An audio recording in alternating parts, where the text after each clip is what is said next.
Bonjour, bonjour à toutes et à tous, bienvenue sur KTV, Kwezi FM, le 106.9 pour un temps de parole en direct à la radio, à la télévision, sur les réseaux sociaux, bref, sur l'info Kwezi, partout. On ne peut pas nous rater.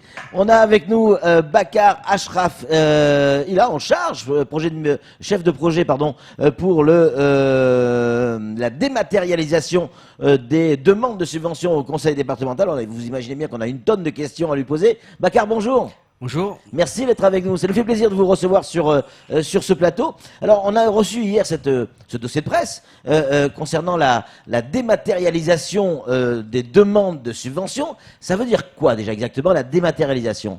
Alors, la dématérialisation signifie que maintenant, la relation entre les administrés et le conseil départemental se fera exclusivement en ligne via le réseau Internet. Donc, par Internet, c'est ça ? Voilà, par Internet. Donc, il n'y aura plus de documents papier à déposer dans un service quelque part pour pouvoir demander une subvention. D'accord. Donc, ça veut dire aussi que tout se fera par Internet. Ça veut dire que tout le monde doit avoir Internet, tout le monde doit avoir un ordinateur, ce qui n'est pas forcément le cas de tout le monde. Alors, effectivement, c'est le préalable. Pour pouvoir déposer en ligne, il faut avoir un ordinateur et puis une connexion Internet et surtout savoir l'utiliser. Ouais. Et ceux qui ne l'ont pas ? Ceux qui l'ont pas, on suppose qu'ils trouveront les moyens pour soit prêter ou utiliser l'ordinateur d'un ami ou ainsi de suite. Et puis aussi, je peux dire que le conseil départemental est investi dans des cyberespaces, en fait, dans des espaces numériques. Le terme, c'est espaces numériques qui sont implantés un peu partout sur le territoire. Donc, justement, c'est pour éviter. Vous donnez accès à Internet à tout le monde. Ceux qui n'ont pas la possibilité d'avoir Internet à la maison, ils pourront éventuellement accéder à Internet via ces espaces. Bakar, pourquoi ce choix ? Pourquoi vouloir dématérialiser les demandes de subventions ? Ça enlève le contact humain quand même. Non, pas du tout, puisque on peut toujours éventuellement avoir un contact téléphonique ou demander à rencontrer le porteur de projet pour éventuellement échanger sur le fond. Et aussi, il y a des moments où dans la phase d'attribution de la subvention, il y a une convention qui est signée entre le département et le porteur de projet. Et donc, cette signature peut se faire en vis-à-vis, en fait. Donc, bien sûr. On n'est pas obligé. Tout n'a pas été... Le but, c'est quoi de cette dématérialisation ? De gagner du temps ?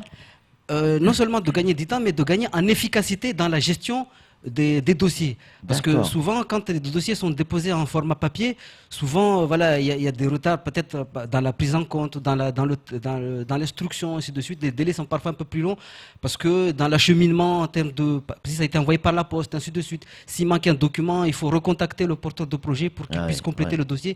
Et donc, ça fait des allers-retours qui sont chronophages. Alors que là, avec l'interface qui va être mise en place, donc l'usager ou le potentiel bénéficiaire de la subvention peut être contacté assez vite via donc l'outil pour qu'il puisse éventuellement compléter son dossier ou renvoyer d'autres documents. Est-ce que c'est comme sur d'autres sites qui ont déjà dématérialisé effectivement leur système administratif, je vais pouvoir suivre l'évolution de mon dossier ? Tout à fait. À partir du moment où le dossier a été déposé, donc, de toute façon, avant même qu'il ne soit envoyé, donc le porteur de projet peut voir à quel stade il en est. Et donc, une fois qu'il a été envoyé, il saura quand est-ce qu'il a été pris en charge, s'il a été instruit. Et à chaque stade, l'outil lui donnera des informations sans qu'il ait besoin d'appeler le département pour avoir ces informations. Donc, ça veut dire qu'effectivement, plus efficace et donc un gain de temps énorme pour tout le monde, pour les agents du conseil départemental, mais aussi pour le demandeur. Voilà, tout à fait. Donc, c'est une mesure de transparence, en fait, aussi d'efficacité et de transparence. Et de transparence, voilà. Kamarboura a une question à vous poser, Bakar. Alors, deux choses. Est-ce que déjà avec l'ancien système, on avait une liste de documents à fournir ? Est-ce qu'avec la démat, on a moins de documents à fournir ? Et si oui, comment on les fournit ? Parce que c'est vrai qu'aujourd'hui, il y a des gens qui utilisent les smartphones qui n'ont pas forcément le scanner. Donc aujourd'hui, on prend en photo, on envoie. Comment on fait aujourd'hui ?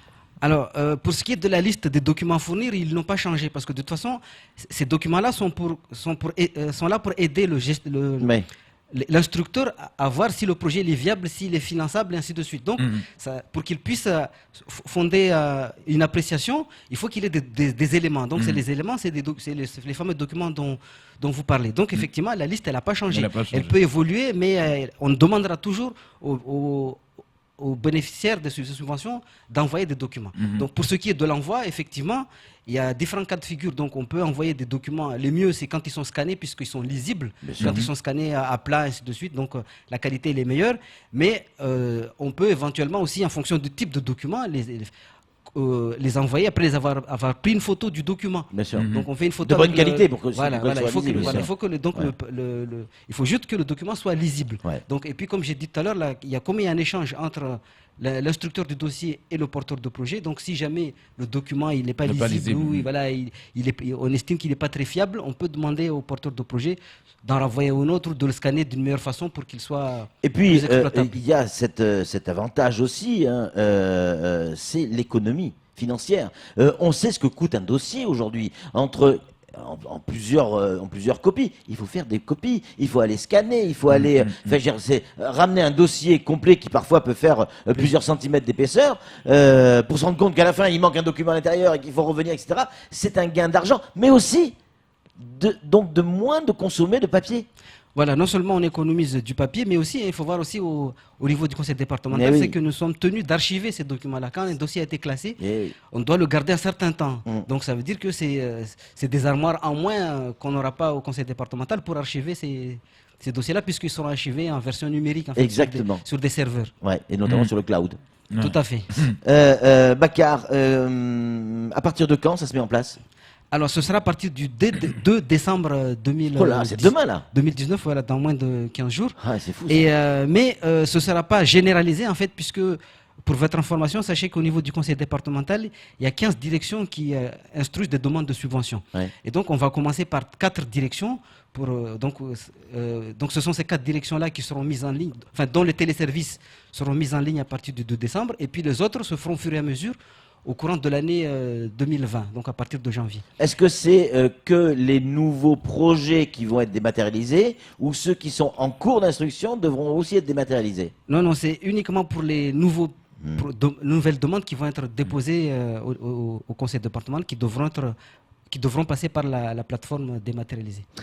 Kamar encore une question à vous poser. Alors, parlons un peu de bug, Bakar, parce qu'on connaît notre Internet à Mayotte. Voilà, j'envoie mon dossier, il est en cours d'instruction. Paf, il y a un bug, on perd des documents, qu'est-ce qui se passe? Est-ce qu'on retourne, on repart à la case départ, on me redemande d'autres documents ou Alors, pour ce qui est du bug, parce que bon, l'outil informatique, Bien sûr. c'est comme tout, est amené à avoir des pannes. Hein. Donc, qu'on ne peut, même si on peut essayer de les minimiser ou de les limiter, mais effectivement, c'est des choses qui peuvent arriver. Et puis ailleurs aussi, ça arrive. Bien sûr. Puisque, si vous permettez, il y a quelques jours, là, il y a quelques agents du département qui étaient allés en région Île-de-France pour voir comment le même outil était utilisé là-bas et puis éventuellement quels sont les écueils à éviter.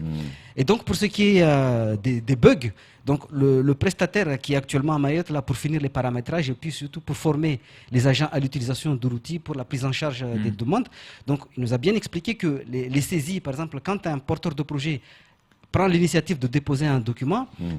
Donc il y a plusieurs fenêtres, en fait, il y a plusieurs pages qui s'ouvrent au fur et à mesure. Donc c'est des écrans. Donc Mais ce qui est acquis est acquis en fait. Voilà, à partir Ouais. du moment où un écran a été saisi Ouais. et qu'on est passé à l'écran suivant, D'accord. donc ce qui était Il c'est sauvegarde sauvegardé automatiquement, Voilà, ouais. donc c'est sur un serveur. Qui est sécurisé, donc qui n'est pas hébergé au conseil départemental, donc c'est chez le prestataire. Donc on nous a assuré que une fois qu'on est passé à la page suivante, tout ce qui a été saisi est conservé. est conservé. Voilà, donc Donc en fait, on y va étape par étape. Chaque fois qu'il y a une étape qui est franchie, elle est validée, elle est sécurisée, elle est Voilà. archivée. Et puis- on n'y revient plus. et puis on même parle en- de l'étape suivante pour du nouveau problème ou du document à trouver, mais tout ce qui a été réglé, c'est terminé. Ça veut dire que c'est à tout ce jour. qui a été saisi, voilà. Et puis donc la demande peut être saisie durant plusieurs fois, enfin durant plusieurs moments, je sais pas comment le dire. En fait, pas en une seule fois en tout cas. Oui, c'est ça. Donc on peut la commencer un jour et puis la C'est continuer ça. le lendemain et puis la reprendre 4 jours après. La même étape. La même étape, voilà. Ouais, Tant qu'on n'a pas validé le document final, donc Ouais. on peut toujours la reprendre, la modifier, ainsi de suite. Ouais. Mais avec l'avantage que disait le Galanki, c'est qu'une fois qu'on est passé à l'étape suivante, ouais. ce qui a été fait est sauvegardé automatiquement. Alors, on est sur l'étape en cours. Imaginons, on est sur l'étape en cours. Donc, on me demande un certain nombre de documents que je fournis. Est-ce que la qualité de ce document, la qualité, pas physique, hein, mais la qualité du contenu est pris en compte au moment où l'étape est terminée? Non, non, en fait, ça, c'est le travail des instructeurs. Ce D'accord. sont les instructeurs qui diront si les pièces jointes qui ont été Est fournies valable ou pas, quoi. sont valables ou pas. Parce que la machine n'est pas en capacité Eh de oui. dire si le RIB que vous avez transmis, c'est bien le RIB de la structure et pas le RIB de la belle-mère ou de la cousine. Eh oui, bien sûr. Eh oui, forcément. Kamar, Alors, on le sait que vous nous avez dit 15 directions pour les subventions avec le système de la démat. Est-ce qu'aujourd'hui, il y aura moins de monde dans ces directions-là, dans ces services-là? Parce que est-ce que c'est tout le monde qui va avoir un ordinateur pour gérer une subvention? En fait, il y a des instructeurs, en fait, c'est des agents qui sont là pour vérifier si la demande est recevable. Et donc, ces agents-là ont une technicité, parce qu'eux, ils connaissent les dispositifs qui permettent au département d'accompagner un porteur de projet. Et donc, si c'est dans le social, c'est un contexte particulier. Si c'est dans l'économique, ou si c'est dans l'agriculture ou la jeunesse et sport, voilà. Donc, c'est des dispositifs différents. Donc, à chaque fois, c'est des agents différents, puisqu'ils doivent connaître de bout en bout chaque dispositif pour qu'ils voient si le projet qui est envoyé correspond au cadre qui est défini par les élus à travers les orientations arrêtées. Dernière question, Bakar, ou presque. Est-ce qu'il faut y voir un message derrière cette volonté de se moderniser du côté du conseil départemental avec cette dématérialisation, notamment pour les demandes de subventions? Est-ce que ça veut dire qu'on se prépare à pouvoir proposer plus de subventions à nos concitoyens, ou c'est juste histoire d'être moderne et d'avancer plus vite?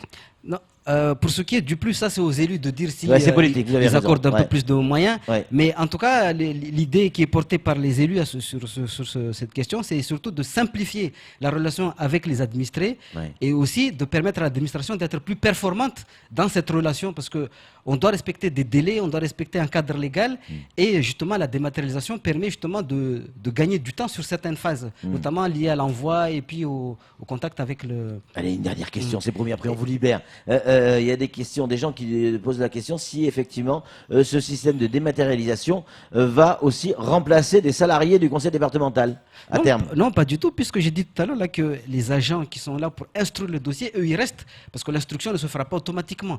Il faut qu'il y ait quelqu'un pour décrypter les documents qui ont été envoyés, pour voir s'ils sont les bons, si l'argumentaire tient, si le projet il est intéressant, il correspond aux orientations du département. Donc ça, il y a une analyse qui doit être faite de fond sur le dossier. Donc ça, la machine ne peut pas le faire.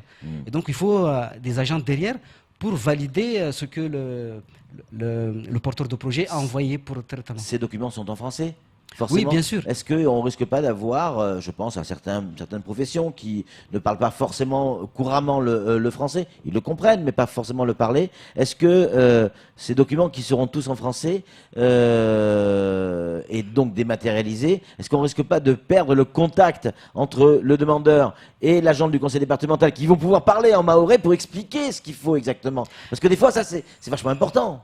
Non, pas du tout, puisque justement dans le cadre de la mise en œuvre de cette dématérialisation, nous avons prévu des réunions d'information des publics qui peuvent bénéficier de ces subventions, justement pour leur expliquer les changements à venir, mais surtout leur expliquer qu'il y a des structures qui sont par ailleurs financées par le département ou d'autres partenaires pour les aider justement à aller vers cette dématérialisation. Parce que si par exemple je prends le cas d'un agriculteur qui n'est pas forcément lettré en français et qui souhaite déposer une demande de subvention, et il y a des structures qui sont là pour l'aider à faire cette démarche. Des accompagnements en fait. Voilà, des accompagnements. Donc c'est pas forcément les agents du département, mais il y a des partenaires dont c'est la mission. Bravo Bakar, c'est génial. On aime bien, c'est vrai, on aime bien parler du conseil départemental en positif, ça fait du bien également. La dématérialisation, de toute manière, on le trouve dans tous les services d'État ou même de région en métropole. On parlait d'Île-de-France tout à l'heure, mais c'est valable également dans d'autres départements. Ça a commencé à Mayotte par exemple avec les permis. Exactement, les permis, ça se fait de la même manière. Les impôts aussi. Alors, vous voyez, on avait bien commencé. Merci Bakar, en tout cas, merci d'être venu nous avoir expliqué cette dématérialisation au niveau des demandes de subvention du conseil départemental. C'est tout pour ce temps de parole. Tout de suite, la suite de notre programme.